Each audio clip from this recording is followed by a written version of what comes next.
So, everybody hates Niantic now, don't they? Quite the community uproar over the past week, and yeah, that is justified after the updates they've made, and especially the complete lack of communication. They're really not doing a good job managing their success right now. They finally did break silence and post a Facebook update late Monday night, which was a brilliant step in the right direction. You might say 3 steps in the right direction, haha. But they have to keep up the communication, and that one post did not mention everything in the update. I want to get right back to Niantic talk, however, first, another 10k egg. I've been walking quite a bit for these. When I hatched that first 10k egg in the last video, some people were saying they haven't even gotten one yet, and that's kind of crazy. I didn't think I was super lucky. I figured that the rarity of the eggs roughly corresponded to how many Pokemon are in that category, so 5k eggs are definitely the most common, and then 2k, and then 10k. I will say I have yet to get a third 10k egg as I record this. I'm always full on eggs as I'm not buying extra incubators, and I've only hatched 27 eggs so far, so maybe I am lucky to have gotten 2 10k eggs. To be fair though, probability will even itself out, and I may be a while before my third, well, 10k egg height. There we go. What's it gonna be? Please no Eevee. Gotta jump off this cliff right next to me. Hey, a Pinsir. That's pretty cool. Still no Snorlax. That's kind of like the top of the top. But it is new, and hopefully it's kind of high. Hopefully it's kind of good. 845. That's pretty goddamn good for my level at 15. That's pretty sweet. I'll have to check its IVs when I get home. Oh, that's what really matters. I did hear that you tend to get better IVs in general from eggs, but I think that was a small sample size. I'm sure we'll be learning more about that very soon. Now with that 10k egg out of the way, we have this 5k egg ready to go as well. Pretty much. Here we go. I forget all the things you can get at 5k eggs, it's a lot. But there's some cool things we can get. Well, a Voltorb. That's not the best, but we do get lots of candy for hatches, and it's good to get things with good IVs. 85 CP, that's kind of a letdown. I'll take the 10 candy, I suppose. Nearly there on a 2k egg hatch now, which there's really no in-between on these ones. It's either like a starter or complete trash, so there's something to hope for, but not likely. Either way, though, it might have good IVs with that rumor/fact floating around, so I'll check it out no matter what. And we'll get candy, so there's always a win there with an egg hatch. Should not be long. And there we go. Please, something not trash. And it's trash. I suppose, though, the CP is pretty good, so I will favorite that and check it out, see if it's anything special. Well, I got back and checked the IVs for the Pinsir here. There are tons of calculators online. IVs are more or less the theme of the day, because I'm getting really into it. I thought today would be another big adventure, but it looks like that'll be next week because of reasons. Of course, IVs are individual values. I know all about them in the main series games, and I'm now learning more about them in here, where they aren't quite as complex.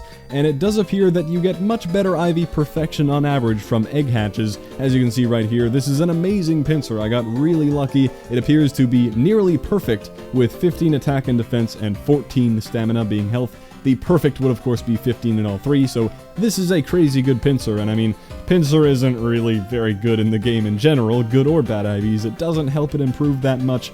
That is until I can feed it a candy mid-battle and get a Mega Pinsir. I doubt that'll happen anytime soon, but even though Pinsir isn't that good, I love that I can be shooting for the perfect version of every Pokemon, and I can know when I have one. That is something I wanted from this game, to be able to feel attached to a Pokemon, to have one that I can nickname and actually want to keep it, and it'll feel worthwhile to power it up. Like if I spend a bunch of candy powering up this Pinsir to 1300, and then I catch a CP 1400 one, I won't think, ah crap, I wasted all that, why did I bother? Not true, I'll get rid of the 1400 one because it doesn't have as much potential. The perfectionist part of me really enjoys that aspect of the game. Anyway, right here I was hanging out back at the nearby river park. Lures are very rare here, so it was awesome to be at this double lure here at the pier. I've been getting better at not recording every insignificant moment of this game, but this was very interesting to me. You can see on the map, this was after some Google Map API change that removed all the paths in this game, only leaving the roads, so a ton of parks looked really bare at that time, and they have now fixed it since. But something really cool was happening. I was at a double lure here one time before, but I was only catching Rattatas, Pidgeys, Venonats, Weedles, your standard fare, boring, common handful of mons. But this time was awesome. Literally every single thing I caught was water type, which does seem appropriate. I'm right on the shore of a river. People in real life are literally fishing off that pier sometimes, and that is why I originally came here with my incense when I first started the game, thinking, oh, I'll get some water types, but until now I only got land garbage. But finally it was giving me tons of water Pokemon. I don't know if this is related to my level being higher, or if there was some sort of change to the map that recognized this area as being near water. I had no idea. But I do want to get back to Niantic talk, not getting a lot of love right now. They are finally beginning to communicate, thankfully. I have a feeling my talking here will quickly become obsolete, but for all that time before they made that post, what a fail. You can come up with reasons and excuses for the bugs or the server issues, which aren't too bad anymore, or their decision to stop the tracking site Pokevision after removing their own broken step system. Like, oh, that put too much demand on the servers, and oh, they're trying to have a working navigation system, but that takes time. However, you cannot come up with an excuse for their complete lack of community involvement and communication. Hire community managers immediately. If they were interacting with people, responding to suggestions and feedback, and publicly talking about the issues they are having, they could have people on their side, in their corner, excited for when things improve. But instead, all we saw was that they were completely ignoring everyone. That's what it seems like. It looked so bad. If you're having trouble fixing a bug but you're working towards it, say that. Let us know what roadblocks you're facing. Anything, so that we know something is happening over there. Otherwise, it looks like nothing is happening. When all we see are minor text fixes and an update that makes it harder to catch stuff, and you removed the XP bonus for the nice, great, and excellent throws. Yeah, awesome update, guys. Of course, people are gonna be a bit riled up. Now, some people are going way overboard, I think, like this Reddit post about here's how to report them for this breach of Android terms and conditions, and it's like, what the hell, dude? It shouldn't be our mission to make life rough on Niantic because they're not managing their community well. If you think about it, we both want the same thing here. We want to be happy playing a good game, and they want us to be happy playing a good game, so that we in turn give them more money. So in theory, they want to resolve the issues we're complaining about, and they want to make their game better. They're just not saying any of that, so nobody knows, and that part alone is such a huge failure on their part. It seems like they're already improving that, though. I really hope that continues. Now, it doesn't make me want to quit the game, not at all. I'm sure people will love to say, the game's dead now, that was so July, man. I feel like there are a lot of people who hated it because it was so popular and want it to die, and I knew the fad part of it would die out, and it is being accelerated because of how everything has been handled, but I am someone who actually cares about the game. I really do enjoy it, and I will continue playing because there are still so many things I like about it. I like that it gives me something to do when I'm out on a bus or getting things done. There are no other mobile games I could give a crap about. It also encourages me to get off my ass and go outside, and most of all, you can call me a fool, but I do believe that Niantic will eventually clean up the mess they've created and start introducing cool features and improvements. The big stuff everyone is talking about, the battling, trading, new generations of Pokemon, and whatever else, breeding. I can think of a dozen cool ways to expand the game right now. You can add in a little minigame where I can throw Pokeballs at targets on the screen for a tiny bit of XP or Pokecoins to give a fun way to use up extra Pokeballs. I hate just throwing them away all the time. At least let me trade in 10 Pokeballs for a Great Ball or something to make it feel more worth it. By the way, I don't have so much extra because I live in a city paradise with Pokestops everywhere. Where I am is also the suburban struggle, but I get a lot of my XP from walking over to a park with Pokestops and flipping them all the time, and there aren't many Pokemon or lures in that park, so I just accumulate way too many Pokeballs. There, I had to interject that so nobody tells me to check my Pokemon privilege. Anyway, I want this game to improve. I believe it will, so I want to keep playing to be prepared for when those features do come. I'm also having more fun than ever because I'm getting into the IV perfection stuff I was talking about earlier. I really do like that. Finding a perfect thing I can feel attached to and level up all the way. And hatching eggs is something we can all be doing with the game in this not so perfect state. I can keep walking around and collecting those perfect IV Pokemon. Anyway, as far as the rest of the week, I caught a goddamn Blastoise, which was cool, and yet not really that big of a deal because it is CP313. Nothing good about the IVs or anything, so at some point it will be thrown out for one candy. It was more or less just a Pokedex edition. I've now found the entire Squirtle line while having never seen a single Charmander or Bulbasaur outside of the starter. I guess that's related to being in a coastal region. I did use Pokevision a grand total of 2 times. I wasn't on there a whole lot, thought. I did consider it cheaty, although it wasn't evil, especially with their own navigation system broken. And even without that, Pokevision isn't too bad of a cheat. I really hope the ban hammer comes down hard on the GPS spoofers. Like, people are just streaming their cheating on Twitch. Come on, obviously Niantic has a lot on their plate right now, but I look forward to them putting an end to that. Please, it really takes away from the people who are playing legitimately. Anyway, at least Pokevision still makes you run outside for something, and that can be pretty fun. This one time I used it, I scanned my area, and it revealed a Porygon despawning in 9 minutes, and it was about 10 blocks away. It was very tempting, I had to run for it. On the way, I got an unexpected Staryu hatch, I'll check that out later, and there it was! I made it just in time for the Porygon. There were like 3 other people I saw converging on the same location with their phones out, which is hilarious to know that there are other people keeping an eye on Pokevision for stuff like this. Well, I caught it, so that was a fun adventure. I later went for a Vulpix, I had yet to see one of them, but after some failure, the game froze up. Been a while since I've seen that bug, and when I restarted the game, it had despawned. After that, got to play a bit more while in a car. That's always fun to explore the city, and depressing because I get to see how much better other areas are than where I am. All the double lures and stops everywhere. The closer you get to downtown, the better it gets pretty much. There was this huge park as well, Central Park I believe, which is out in Burnaby, an area near Vancouver. I found some funny Pokestops. We got Bird Dog Fish Bird, Scout sign with the excellent description, "Look it up." And finally, Guard Dog statue, now changed to the post to stop people from stealing it.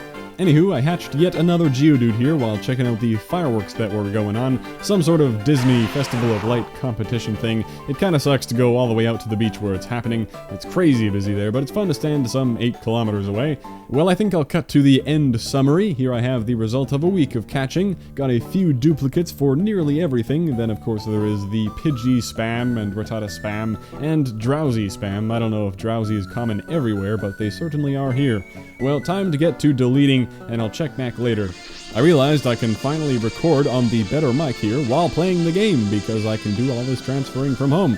Well, I deleted pretty much all the extras and got all the way down to about 70 Pokemon. Then I got distracted, went outside, did a bunch of walking, and this is 2 days later now. I caught like 80 more, found a triple lure at the river park, which is crazy rare, first time seeing that. There were just some people sitting in the grass in between those 3 lures. I hatched this Lickitung out of a 5K egg, which is new and interesting, wasn't expecting that. Favorited it up to check the IVs, of course, and now I'm back here again to do more cleanup. Not getting distracted this time. I'm finally just about done with all of it. I left the amount of things I can evolve, like those Weedles, the Pidgeys. It has all been calculated and counted out with how many candies I have. I only now have a few decisions left to make, like with these Shelder. They are too low to bother, I suppose. The higher one has a wide range, because it's hard to get exact IVs for low CP mons with a web calculator like this. However, there is a way to directly intercept the data from Niantic servers to get your exact IVs. That used to be a complicated process until now. While I was making this video, somebody launched a site called Pogo Profiles. We'll have to wait and see if Niantic is okay with this, but it reads all your data and makes you a profile for you to show around to your friends, and most importantly, it gives you your exact IVs for all of your Pokemon. No more guessing, and it allows you to see all of them really quickly, which is great because I would have never bothered to type in every single Pidgey I get, but with this I can quickly scan everything before a mass deletion to check if I should be keeping anything. Anyway, even though I doubt I'll ever be powering up this Shelder all the way, I will hold on to the one with more potential. Next, I have a couple Geodude. Both of them are hatched from eggs and are very, very similar. In fact, they are the same in HP and moveset. One just has 3 more CP, and looking at the IVs, the higher CP one can go away. I think they both have the ideal moveset because while Rock Throw is better than Tackle for Geodude, I think Rock Throw stays Rock Throw while Tackle turns into Mud Shot for Graveler and Golem, and Rock Slide turns into Dig and then the Stone Edge, which is best for Golem. Maybe that's how it works. I don't really know how moves are affected when evolving. If it's just random, then that's too bad. Well, finally, same thing with these Voltorbs. The higher one that was caught has trash IVs, and the lower one from an egg is pretty darn good. So time and time again, that tip about the eggs having higher IVs on average is being proven more and more true. Not to say that caught Pokemon always have bad IVs, just an average. I was thinking I might do another big Lucky Egg evolution spam to perhaps get myself to level 19-ish and approaching the big 20, but I counted up and I would only have about 40 evolutions max, and you're supposed to have closer to 60 to make full use of a Lucky Egg, so I will hold off a bit on that. It has certainly been a productive week though. We gained a couple levels and got an epic pincer, and And I'm getting into the IV system, looking for those perfect mons, and I love it. Really increases the addiction of hatching eggs. Next time should be a cool journey to a faraway land. That's what I'm hoping to do. Thank you for watching, and I'll catch you next time. Welcome to the after outro scene, where we're boycotting evil Niantic and their community ignoring ways, so this is no longer a Pokemon Go series, it is now an apple picking series. There's a lot of fruit here rotten on the ground and somebody needs to pick it up. If anyone is inclined to stalk me and find out where I live, be sure to stop by for some apples, man, because we got way too many. Apple Picker 9000, work your magic. Ah yeah, we only got like a quarter of what was on the tree, and it's already way too much. If you think it would be fun to own a fruit tree, reconsider. It is a lot of work and very annoying, although you do get some pretty awesome fruit, I suppose. Tune in next week for more thrilling apple picking footage.